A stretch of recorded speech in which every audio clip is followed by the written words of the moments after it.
में होता है, परिभाषा इसकी है, देखिए, किसी पिंड के इकाई आयतन में उपस्थित द्रव्य की मात्रा को हम लोग उसका घनत्व कहते हैं। परिभाषा इसकी है, देखो परिभाषा क्या है, किसी पिंड के इकाई आयतन में, पिंड के इकाई आयतन में, इकाई आयतन में उपस्थित द्रव्य की मात्रा, उपस्थित द्रव्य की मात्रा, मात्रा को क्या कहते हैं, उपस्थित द्रव्य की मात्रा को घनत्व कहते हैं।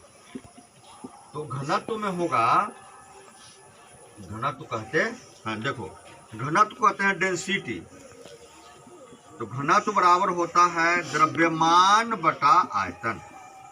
घनत्व बराबर क्या हो गया, द्रव्यमान बटा आयतन। डेंसिटी इज इक्वल टू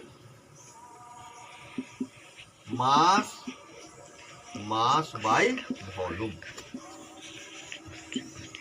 देखो डेंसिटी को अगर डी लिखा जाए, मास को एम, अब वॉल्यूम को भी, तो लिख सकते हैं डी इक्वल टू होता है एम बाई वी। फॉर्मूला हो गया, एक एक्सप्रेशन हुआ, ये क्या हुआ, एक्सप्रेशन फॉर डेंसिटी। डेंसिटी का एक्सप्रेशन हो गया। अब इसका यूनिट लिखना रहेगा, तो डेंसिटी का, अब देखो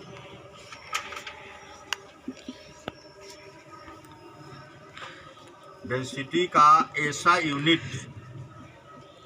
और डेंसिटी का सीजीएस यूनिट, ये दोनों यूनिट बता दे रहे हैं।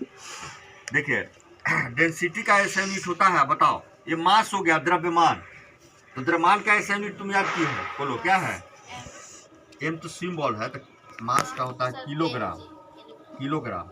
और आयतन जो है किसी भी चीज, जैसे मान लिया क्यूबॉइड है, तो एल गुना बी गुना एच होता है कि नहीं, तो यूनिट पर जब आओगे तब मीटर क्यूब हो जाएगा ऐसा यूनिट में। तो केजी पर मीटर क्यूब, या इसी को लिखो ऐसे, तो देखो ये हो जाएगा केजी और इनटू क्या हो जाएगा, मीटर पावर -3। ऐसा ही मात्रक हो गया इसका, ऐसा यूनिट। सीजीएस में आओगे तो द्रव्यमान का सीजीएस यूनिट क्या हो जाएगा, ग्राम पर सेंटीमीटर क्यूब, या इसी को लिखोगे तो ग्राम इंटू सेंटीमीटर -3। ये -3 है, यही हुआ इसका, यही घनत्व होता है। किसी पिंड के इकाई आयतन में जितना द्रव्य होता है, मान लेते हैं हम लोग कि घनत्व भी है, आयतन भी है, तो भी आयतन में द्रव्यमान कितना है, एम है, तो 1 आयतन, इकाई का मतलब 1 ही ना होगा, तो ये क्या हो जाएगा, यूनिटरी मेथड से m बाई भी। इसीलिए हम लोग लिखते हैं d बराबर होता है m बाई, ये इसका घनत्व बराबर द्रव्यमान बटा आयतन होता है। सिंपल है। द्रव्यमान की परिभाषा याद है सबको, किसी पिंड में उपस्थित द्रव्य की मात्रा को हम लोग उसका द्रव्यमान करते हैं, ठीक है, ओके।